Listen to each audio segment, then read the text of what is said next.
Coming up, the U.S. hits record debts. And later, the South District finds a new way to fund future projects. Baseball history was made last night. I'll tell you more in sports. The leaves are changing and the cool fall weather is finally upon us. I'll tell you more in weather.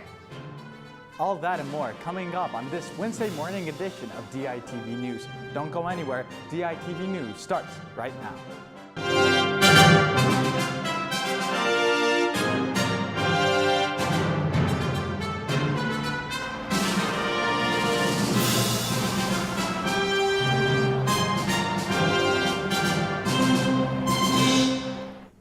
Good morning and thank you for tuning in live to DITV and KRUI 89.7 FM. I'm Johnny Valtman.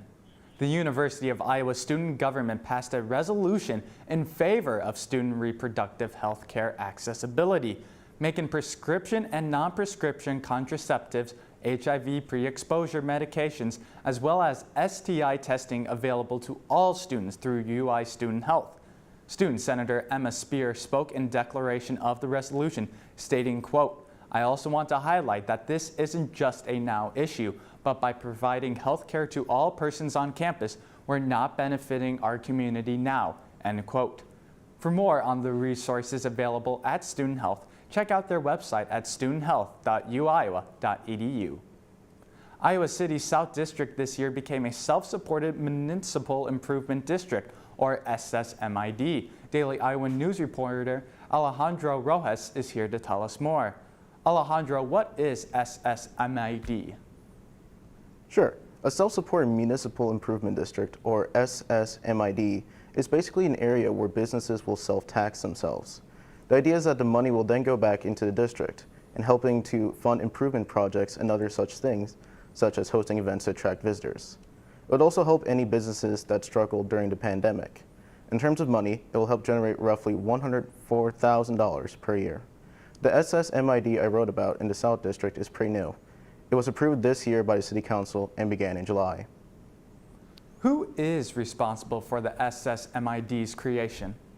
It's all the work of three women, Angie Jordan, Tasha Lard, and Marlon Mendoza. All three women are local business owners, and they have actually been working in the district for years. They told me they started work on the SSMID in 2020 when they first met and realized they were doing similar work in the area already. They've been holding meetings for the past 2 years to educate the public on what an SSMID is and working to get support for it. When the City Council earlier this year approved it, Lard became the president of the board for the SSMID. Meanwhile, Jordan was unanimously elected to become executive director and will start in October. Both Lard and Mendoza both told me that Jordan was the best fit for the job and that she deserved it after all the work she's done in the district for the past few years. Back to you, Johnny. Thanks, Alejandro. America has reached a new record in debt. On Monday, the nation's total public debt closed at $31.1 trillion. The United States has reached historically high inflation rates along with rising interest rates and growing economic uncertainty. The U.S. also borrowed a substantial amount of money during the peak of the COVID-19 pandemic. The nation's outstanding debt has climbed nearly $8 trillion since the beginning of 2020. Now, in the last 8 months, it has jumped again by $1 trillion. Economists are concerned, however, their current focus is on the high levels of inflation. The Johnson County Agriculture Association is now asking the Board of Supervisors for more financial support to help sustain the Johnson County Fairgrounds. In 2018, the association started to struggle financially due to an employee embezzling over $60,000. This struggle continued into 2020 as supervisors began to cut the annual budget from $103,000 to $89,000 in 2022. With preventative measures now in place to prevent future embezzlement, the Agriculture Association has now requested more support from the Board of Supervisors to help renovate old buildings and ensure the county fair can continue for years to come. While the association has had a tough time financially, Johnson County residents should not be worried about the fair coming to an end anytime soon. And Samantha, the leaves have started to change outside. How will the weather be for the rest of the week? Well, Johnny, it definitely looks like the fall weather is finally here, and the temps are heading there too. The high today is going to be a sunny 75 degrees, and as we head into the nighttime, a brisk 51 degrees with a chance of rain. Moving into Thursday, we're going to see some clouds with a temperature of 71 degrees with a low of 40 towards the evening. Looking at the rest of the week, the days continue more on the chilly side. This weekend, we see highs starts in mid-50s and rise to the mid-70s by the start of next week. So we have a wide range of temperatures for the rest of this week. Now, Max, I've heard that history was made last night in Texas. Could you tell us more?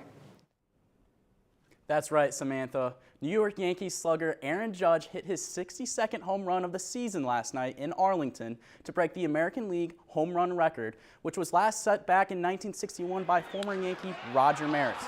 Judge and the Bronx Bombers now have their eyes set on the playoffs, which start on Friday. And a sophomore on Iowa's football team, Arlen Bruce IV, has done an incredible job stepping up and taking on more responsibility this season. DITV sports reporter Sarah Galla has more to say on what makes him stand out as an overall player. Arlen Bruce IV has been a bright spot on the offensive side of the ball for the Iowa men's football team. What has Arlen done to stick out from the rest, you may ask? Well, it's from all the hard work and effort he's been putting on and off the field. Arlen continues to put his time in and always brings 100% energy in practices or in games, and his teammates are definitely noticing the leader he is becoming. He's done a really nice job of having a great attitude, showing up, and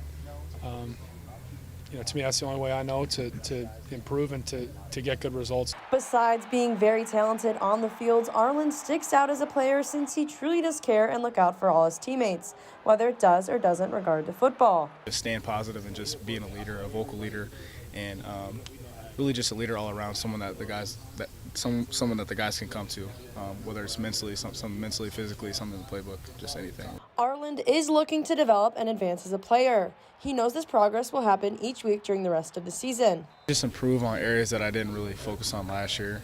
Like Coach Copeland wanted me to focus on route running. I feel like my blocking has improved a lot. Arlen and the rest of the team currently have a record of 3-2 and have a huge game against Illinois this Saturday. Be sure to tune back in to hear how the game goes. From Kinnick Stadium, I'm Sarah Galla, DITV Sports. And Arlen Bruce isn't the only young stud making an impact on this year's squad, as the Hawks are starting 13 underclassmen against the Fighting Illini this weekend. I would suggest or argue that in the last couple of years we're kind of leaning even more to younger guys with more. You got more guys coming out early, and you've got more players coming in early. So everything's kind of moved over a little bit. So I think you see more younger players on the field, and it's just how well can they utilize the practice snaps they get. How smart and how attentive can they be in meetings, because that's another way to grow and learn. This trend has been seen around college football, as Illinois will be relying on 12 underclassmen of their own this weekend. Be sure to watch before the kickoff with DITV Sports Director Michael Merrick on Friday for a full breakdown of the upcoming game. And Iowa volleyball extended their losing streak to 4 when they lost 3-1 to the Minnesota Golden Gophers over the weekend. However, the Hawks are not letting their losses hold them back as they travel to Purdue to face the Boilermakers. We can applaud them because I'm someone who loves Big Ten volleyball and I love seeing Big Ten volleyball succeed, but I know we can be that team too, and I think that this can be a great opportunity for us to show them in their house, in front of their audience, what we can do as Iowa volleyball. Iowa enters tonight's match with 0 wins in the conference and sit at the bottom of the rankings. Purdue, meanwhile, is ranked 5th nationally and holds a record of 13-1 overall. Iowa will face Purdue tonight at 5 p.m. before returning home to Iowa City for their Parents' Weekend match against Indiana on Saturday at 2 p.m. Come back Friday for more updates on your favorite Hawkeye sports. Back to you, Johnny. Thank you for tuning in to DITV News and listening to KRUI 89.7 FM. Be sure to head over to thedailyiowan.com for all your latest news between Monday and Friday, and check out more of our content on the Daily Iowan YouTube page or dailyiowan.com/TV. For DITV News, I'm Johnny Valtman. Have a great day.